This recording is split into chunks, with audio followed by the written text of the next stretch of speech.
함께 우리를 위한 신은 누구인가, 그리고 생명을 찾는 사람들이라는 주제로 함께 말씀을 나누고자 해요. 먼저 말씀 시작하기 전에 제가 지금부터 언급하는 이야기는 막 요즘에 일어났던 사건들을 막 종교적으로 사용하려고 하는 그런 의도가 아니에요. 저는 정말 이 얼마 전에 아픔을 당하신 분들을 정말 진심으로 위해서 기도했고, 또한 마음으로 슬퍼하고, 정말 우울증 걸렸던 것처럼 살았어요. 그러니까 혹시라도 제가 말을 하면서 나온 이야기가 그분들에게 상처가 된다면 정말 저는 절대로 그런 의도가 없었다는 것을 먼저 밝히고 시작하겠습니다. 얼마 전에 할로윈이라고 하는 행사 때문에 많은 분들이 이태원이라는 곳에 갇혔어요. 나가고 싶어도 나갈 수 없는 그런 고리가 생겼죠. 사람들이 통제가 되지 않으니까 밀려 들어오는 사람과 가려는 사람들이 몰려서 서로가 서로를 미는 상태가 되어서요. 나갈 수가 없게 됐어요. 거기서 이제 경험하신 분들이 말씀하는 걸 들어보면 나가려고 해도 나갈 수가 없었다라고 하더라고요. 자기의 의지와 관계없이. 너무 슬픈 일이죠. 상상도 못했어요. 저는 그곳에 자주 갔었거든요. 그런데 그리고 늘 가던 길이에요. 근데 그 길이 이렇게 죽음의 장소가 되었다라는 거는 정말 여러 가지로 설명할 수 없는 복잡한 감정들을 저희에게 줬던 것 같아요. 얼마나 오랫동안 우울했는지 몰라요. 막 정말 그 일을 당하셨던 분들과 비하면 비교가 안 되겠지만 저 역시도 두렵고, 그리고 그 허무하다라는 생각이 지울 수가 없더라고요. 살면서 여러 가지로 죽음에 대한 것을 경험할 때가 있잖아요. 한 번쯤은 다 겪어보셨잖아요. 그런데 여기서 나온 죽음은 너무나 허무하고 빠져나가고 싶어도 빠져나갈 수 없는 그 상태에서 돌아가신 분들 생각을 할 때 슬프고, 또한 그분들을 위로할 수 없다라는 것 자체가 너무 가슴이 아팠어요. 요즘 우리들은 삶을 살면서 살고 싶다라는 생각을 하는 것 같아요. 어쩔 수 없겠죠. 살고 싶으니까. 누가 죽고 싶겠어요. 근데 어떻게 살고 싶은지 몰라요. 세상은 너무나 빨리 변하고, 그리고 예전에는 살면은 사는 거였는데 이상하게 답이 정해져 버렸어요. 이렇게 살아야지 되는 것처럼. 제가 선교사를 하면서 가장 슬펐던 게 뭐냐면, 선교사는 복음을 전하는 사람이 되어야 하거든요. 그런데 선교사가 가 가지고 그 사람들을 오히려 비참하게 만들어요. 선교사가 가기 전에는 그 사람들끼리 가스레인지가 없어도 행복해요. 전화기가 없어도 행복하고요. 자동차가 없어도 행복했어요. 그런데 선교사가 가 가지고 복음이 아니라 이상한 걸 전해 줬어요. 그래서 행복이라는 게 다 바뀌어 버린 거죠. 요즘에는 소셜 미디어가 참 무서워요. 저도 그것을 많이 보고 그것을 쫓아다니는 사람이지만, 그것이 행복이라는 것을 나한테 없는 걸로 만들어 버린 것 같아요. 다 화려한 것만 보이고, 그러면서 오히려 날 행복하게 하는 게 아니라 오히려 슬프게 만들죠. 다 화려한데 나는 외롭고. 그리고 너무나 노골적으로 "너는 해도 할 수 없다."라고 말해요. 사람들이 너무 잘 알아요. 그래서 '아 내가 이거 한다고 될까? 열심히 한다고 뭐가 될까?' 미래가 보이는데 달려가야 할 이유가 없는데, 내가 원하는 건 아닌데 죽기 싫어서 꾸역꾸역 달려가는 삶을 사는 거죠. 그래서 삶이 어느 순간부터 이상해졌어요. 삶 자체가 도박 아니면 성공할 수 없는 삶이 되어 버렸죠. 세상에 무슨 비트코인이네 뭐네 막 그런 것들을 그렇게 열심히 하는 이유가 그게 진짜 같아서 할까요? 그걸 진짜라고 믿는 사람 많지 않을걸요. 근데 그게 그렇다고 하니까 그거라도 해야 될 것 같으니까 하는 거 아니겠어요? 이태원 거기 그 좁은 골목에서 움직이고 싶어서 움직이는 사람이 아무도 없었어요. 그쵸? 미니까 가는 거고, 빠져나오고 싶어도 빠져나갈 수 없으니까 가는 거고.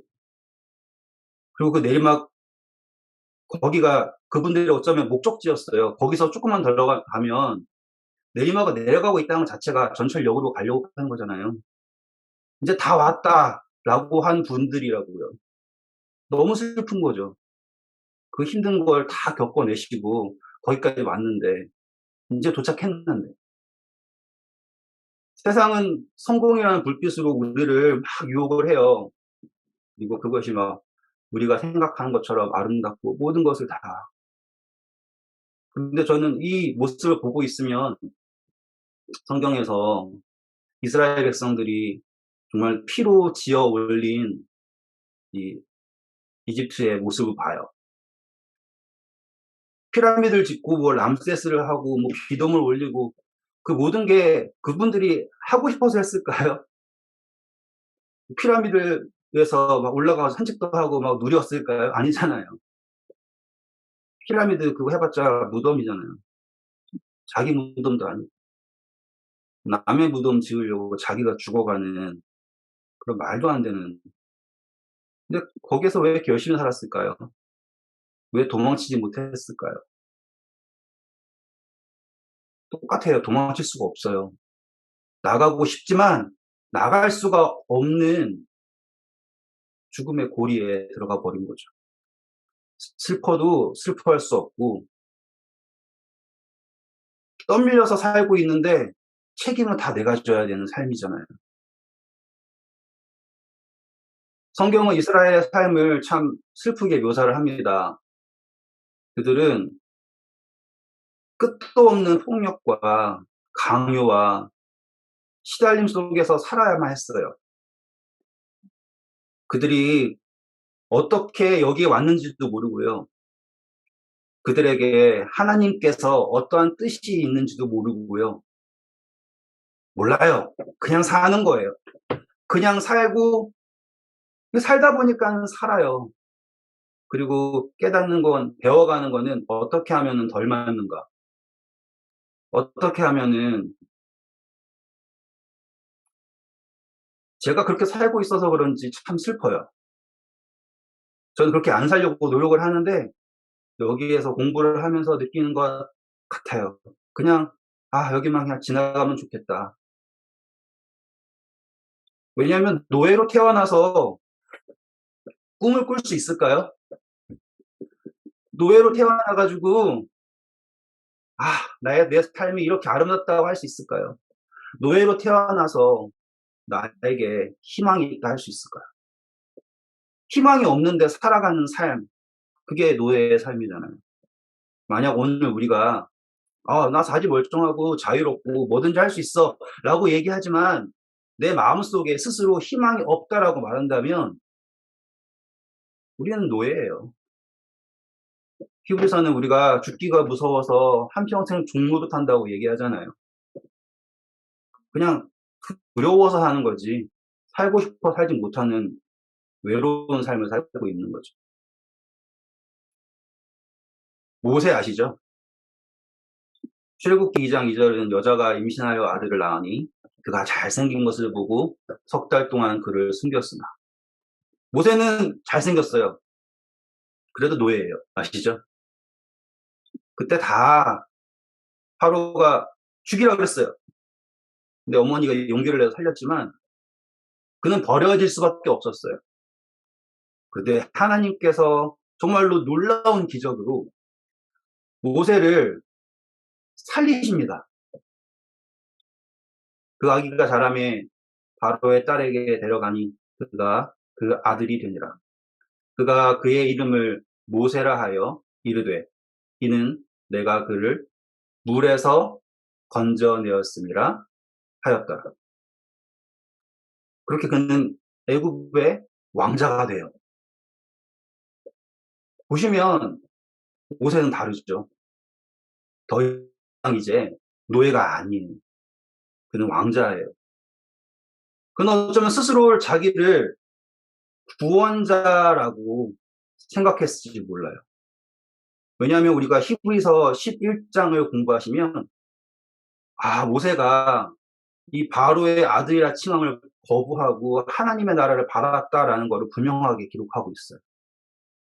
그런데요, 이 모세가 되고 싶었던 구원자가 어떤 구원자냐가 중요한 것 같아요. 모세는 노예가 아니에요. 그래서 그에겐 희망이 있어요. 아시겠죠? 노예가 아니에요. 그에겐 자유가 있어요.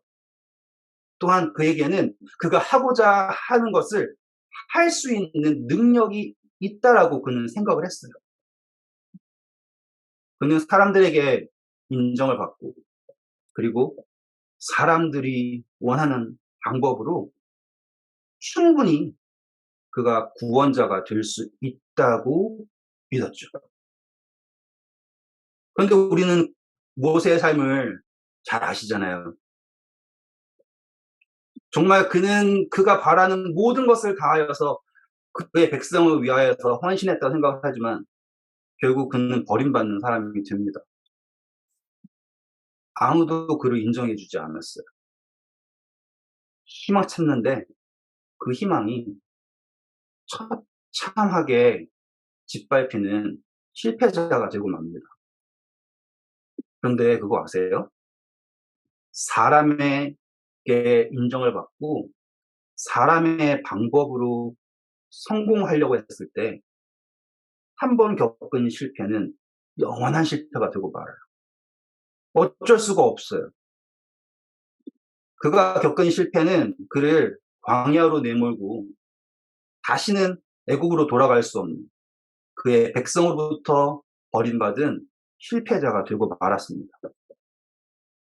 저는 모세의 삶을 묵상할 때 참 외롭고 슬프고 허탈하다라는 걸 느껴요. 성경은 모세가 끝까지 자기의 장인의 양들을 키웠다라고 얘기를 해요.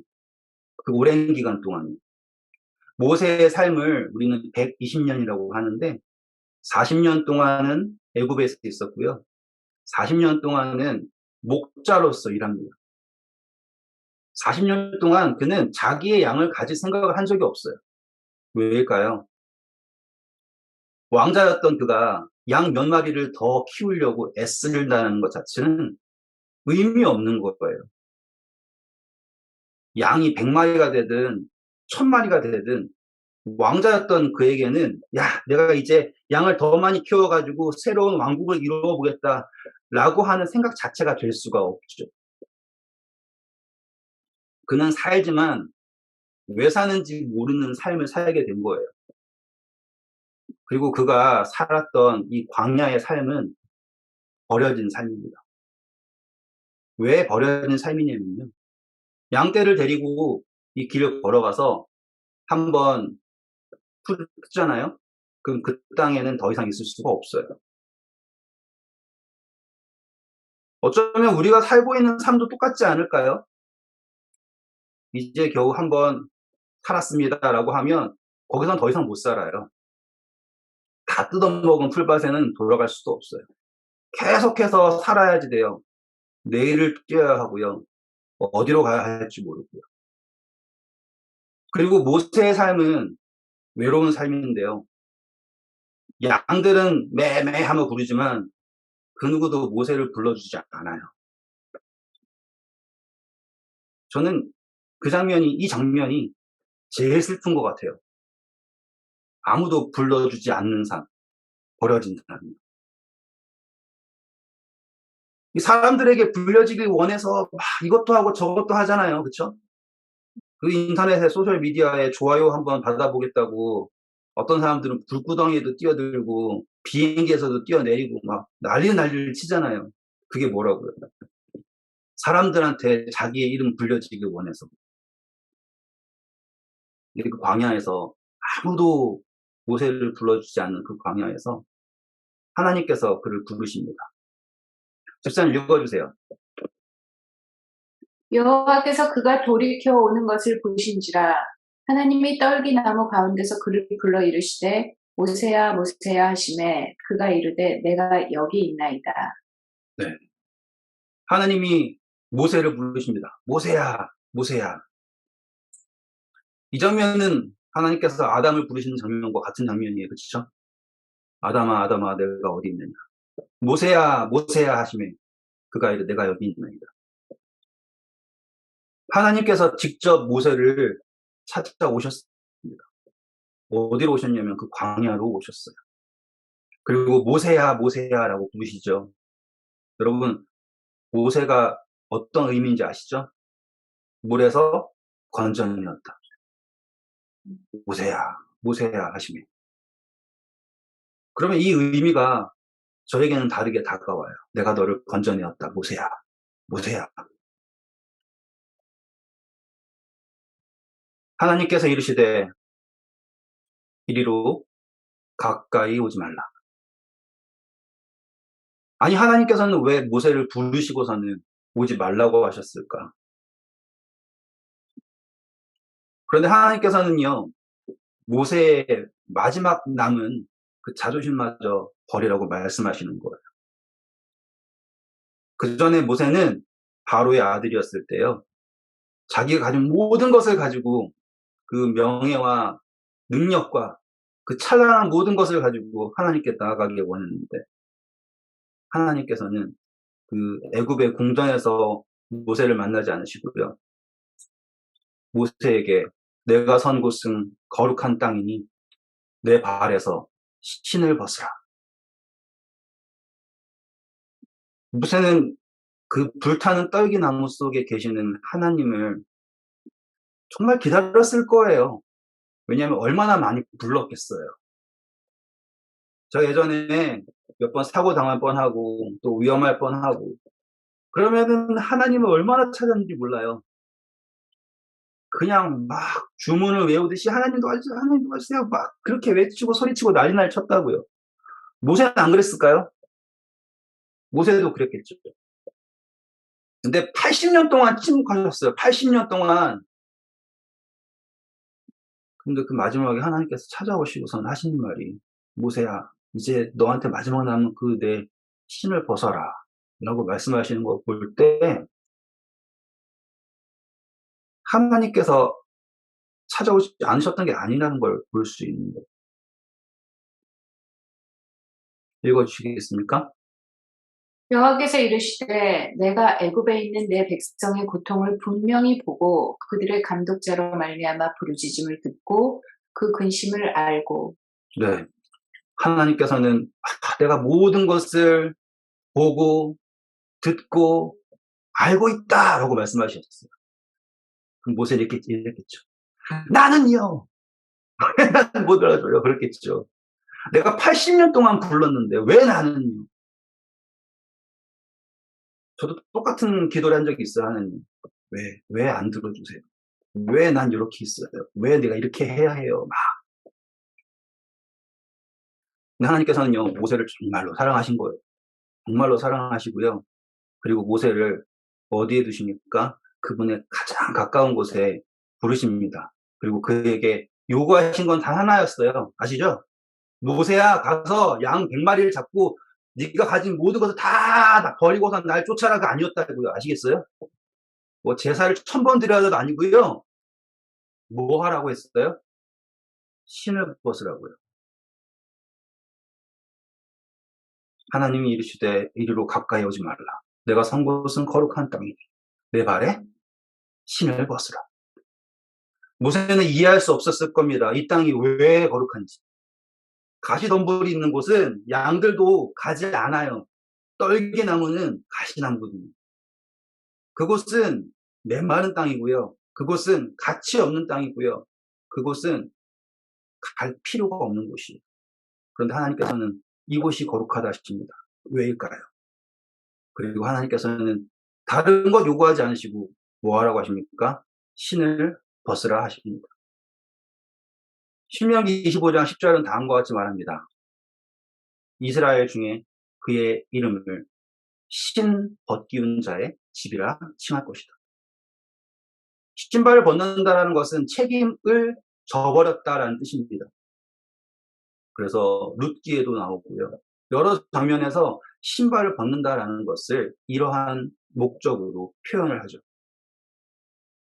하나님께서는 모세에게 신을 벗으라고 요구하시는 거예요. 왜일까요? 요한복음 1장 27절입니다. 읽어주세요. 곧 내 위에 오시는 그이라 나는 그의 신들매 풀기도 감당치 못하겠노라 하더라. 네.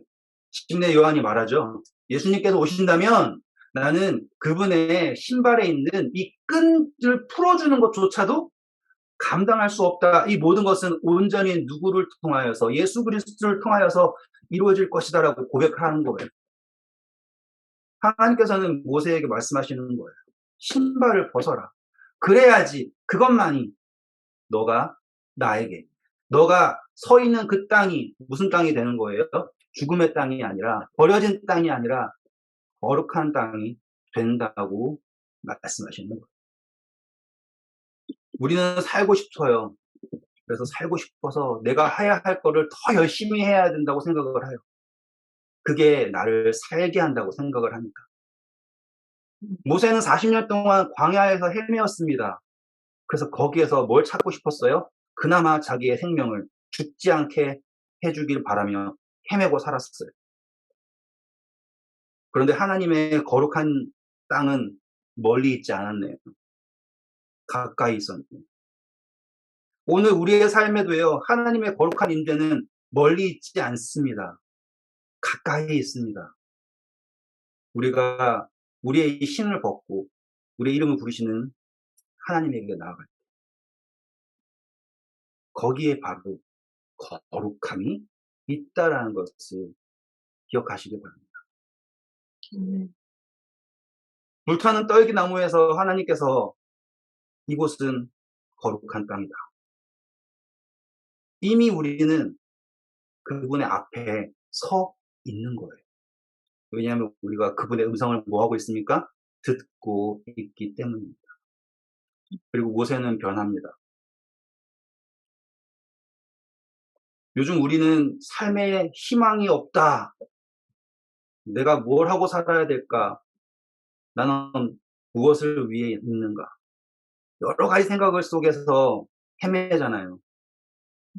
근데 이 모세가 신을 벗는 순간 그는 다시 태어납니다. 물론 그 과정 속에서 하나님께서 여러 가지로 모세를 다그치시고 그리고 깨우치시는 이야기가 있지만 중요한 것은 신을 벗는 순간 그는 다시 태어났다라는 거예요.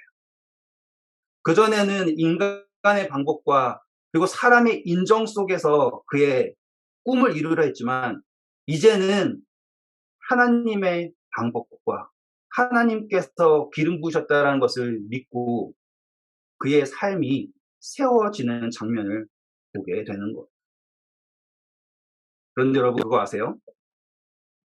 제가 만약에 오늘 이 설교를 모세가 하나님 믿고 신발 벗어버리고 잘했으니까 여러분도 그렇게 하세요. 이렇게 준비했다면 허무하실 수 있어요. 왜냐하면 늘 들어왔고 또 늘 생각했던 거잖아요. 그런데요, 여러분, 하나님께서는 모세에게 그렇게 야, 너 책임 다 내려놔. 내가 해줄게. 그냥 믿어. 따라와. 너 지팡이 내가 거기에다가 엄청난 힘을 넣어줬으니까 그 지팡이로 때리면 부서질 거고 지팡이로 때리면 들면은 뭐 될 거고 모든 게 다 돼. 걱정하지 마. 라고 하는 것에 모든 희망을 걸지 않으셨어요. 성경을 보시면요. 모세오경이라는 게 있습니다. 모세오경은 창세기, 출애굽기, 레위기, 민수기, 신명기라고 하는 이 5개의 책이에요. 그런데요. 이 5권의 책을 모세가 다 썼지만 한 책은 모세가 스스로 쓸 수 없는 책이 있어요. 바로 창세기입니다. 출애굽기부터 신명기까지는 역사 사실에 대하여서 기록을 할 수 있거든요. 근데 창세기는 모세가 태어나기 전의 이야기예요. 분명 모세가 뭐 조사를 하고 연구를 할 수 있지만 거기에 나타나는 모든 장면을 모세가 볼 수가 없습니다. 그렇다라는 것은 창세기는 누가 보이셨다라는 거예요? 하나님께서 모세에게 보이셨다라는 결과밖에 나오질 않아요. 그렇다라는 건요, 우리 성경은 참 신기한 책이 됩니다. 왜냐하면 성경은 창세기로 시작해서 어디로 끝납니까? 계시록으로 끝납니다. 계시록은 항상 모든 장면을 이렇게 시작합니다. 내가 봄에. 그렇죠? 창세기 역시 같은 장면이에요. 창세기 1장 1절은 우리에게 엄청난 사실을 알려줍니다. 특별히 모세의 당시에 사람들에게는요, 엄청난 사실을 알려줘요. 왜냐하면 그 당시 사람들은 온 세상이 신으로 가득 차 있다라고 믿었어요. 그런데 이스라엘 백성들을 위한 신은 없었어요. 아시겠죠? 지나가던 개한테도 신은 있는데요. 이스라엘 백성, 히브리 사람들을 위한 신은 없었어요.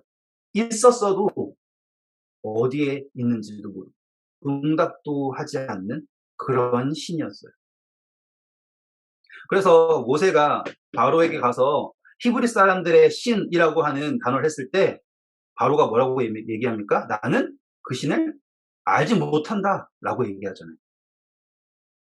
그 당시 사람들의 신의 리스트에 있지도 않은 신이에요.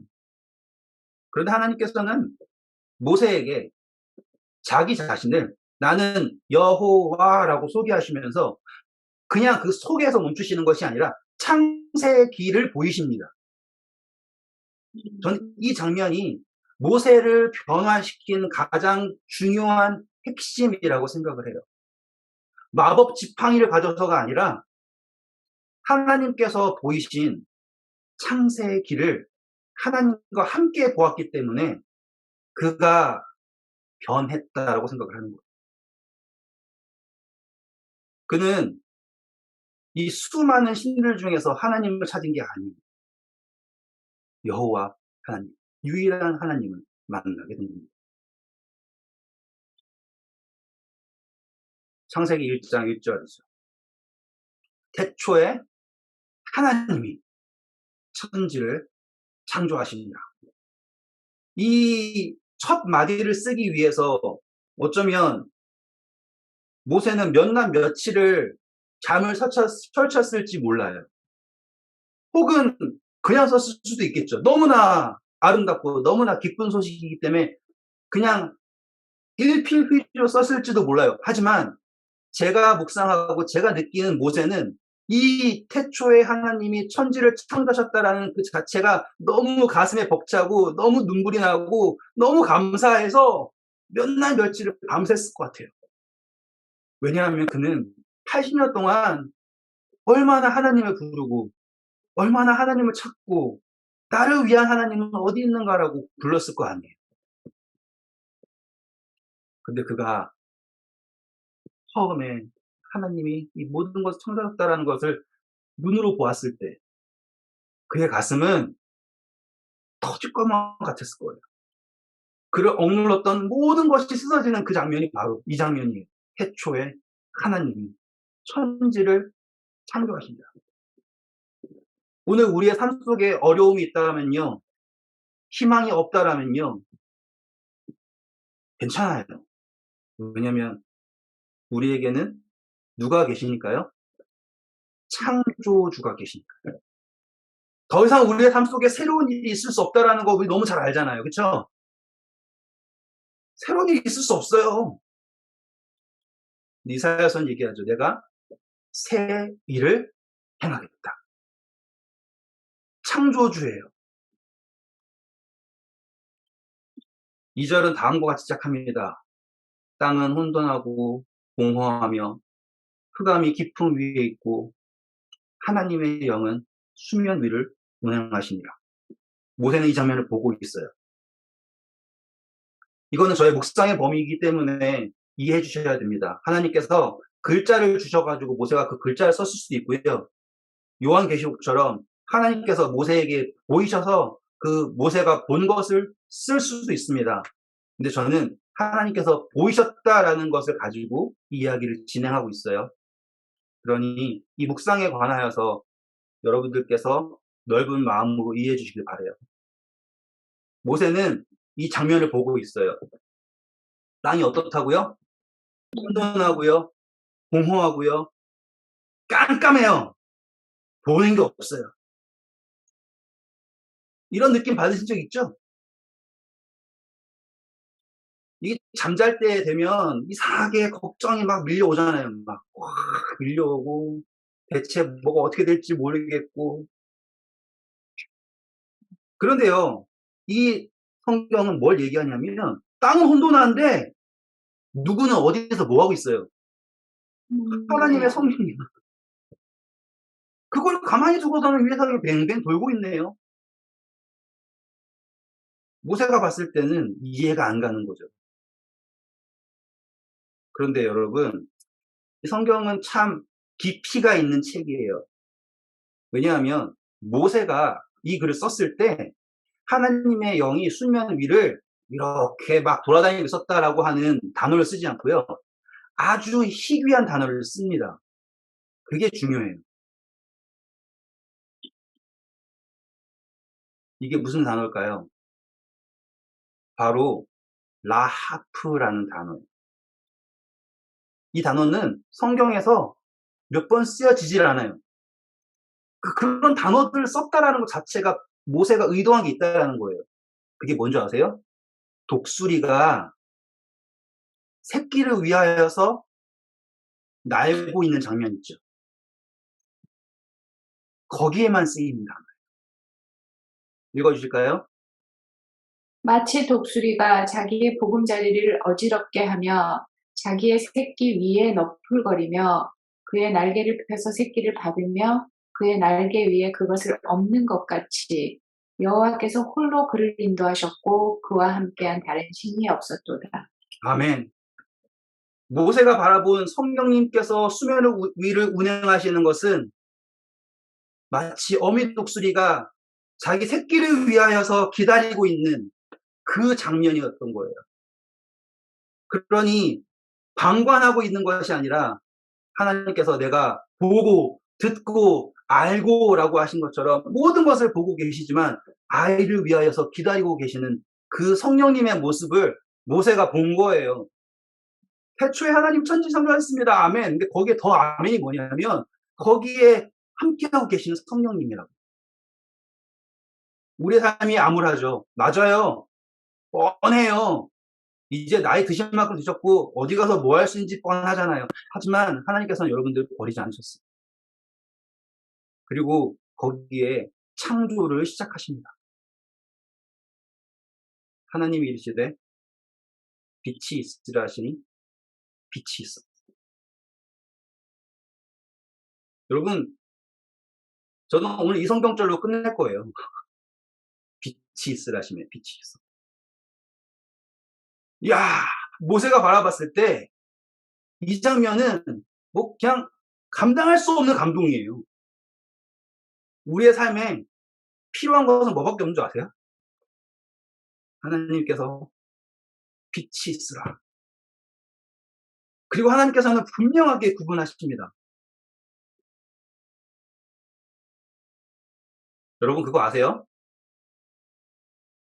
우리의 삶에서 이게 막 아름답다, 막 이게 정말 최고다라고 했던 거 있죠?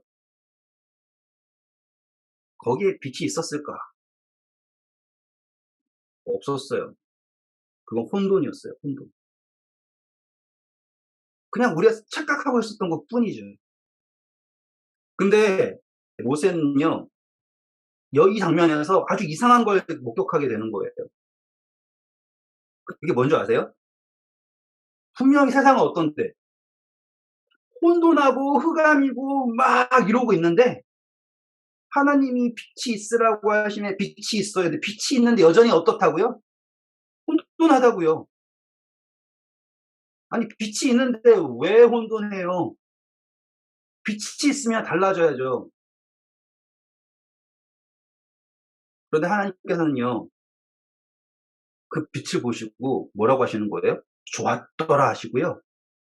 이 땅이 혼돈하거나 뭐 흑암이거나 상관없어요. 빛과 어둠을 나누시는데요. 무엇을 낮이라 하신다고요?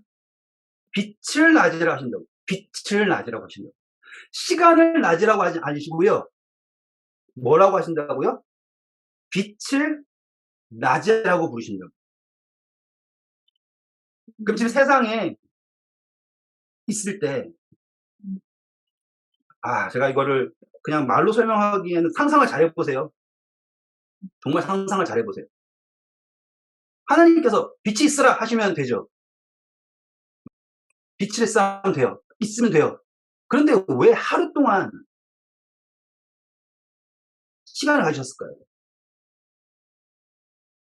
생각해 보셨어요? 그냥 말만 하면 되잖아요. 빛이 있으라 하심에 빛이 있었고 하고 하면은 제가 말하는데도 몇 초 안 걸려요. 저는 그 하루를요, 모세가 겪은 하루라고 생각을 해요.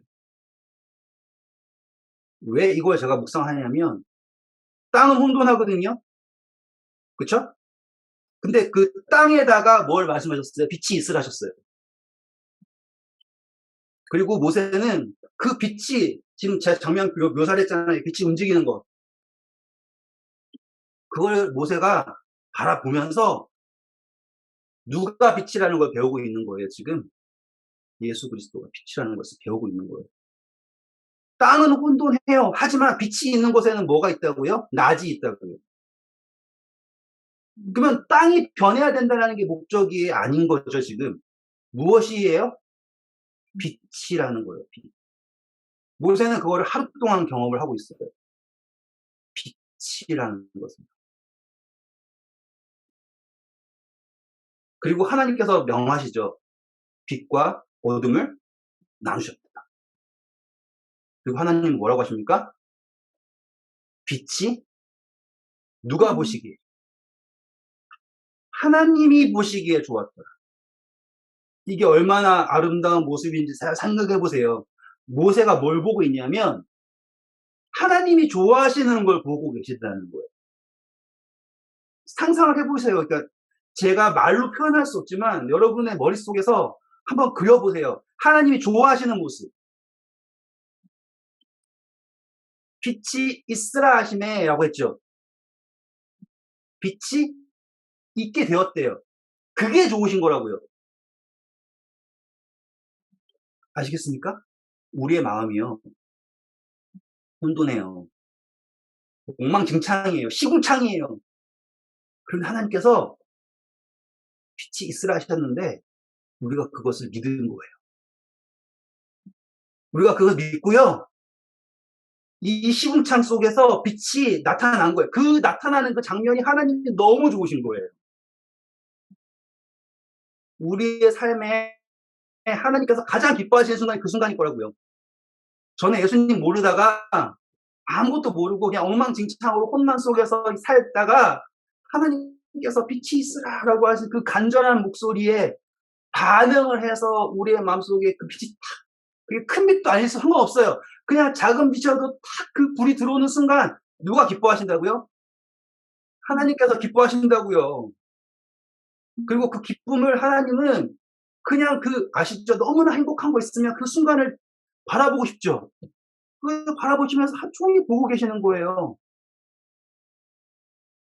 빛이 하나님이 보시기에 좋아. 읽어주실까요? 한 빛, 곧 세상에 와서 각 사람에게 비추는 빛이 있었나니. 아름답죠? 그 빛이 우리의 마음속에 탁 들어오는 겁니다. 누구실까요?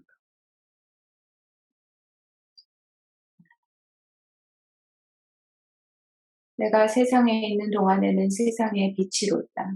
아멘.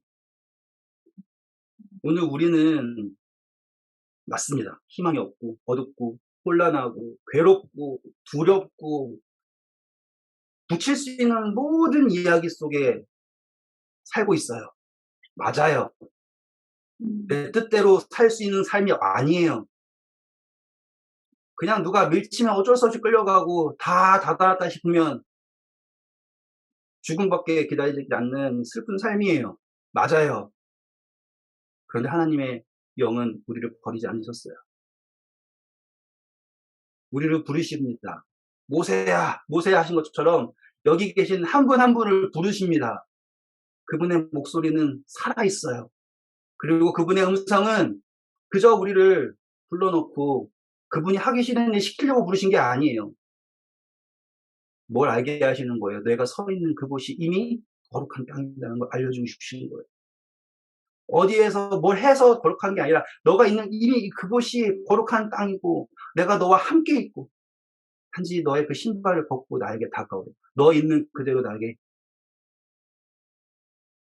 그리고 그 혼란한 중에 우리의 마음속에 빛이 있으라라고 하셨을 때 아멘 하시는 저와 여러분 되길 간절히 바랍니다.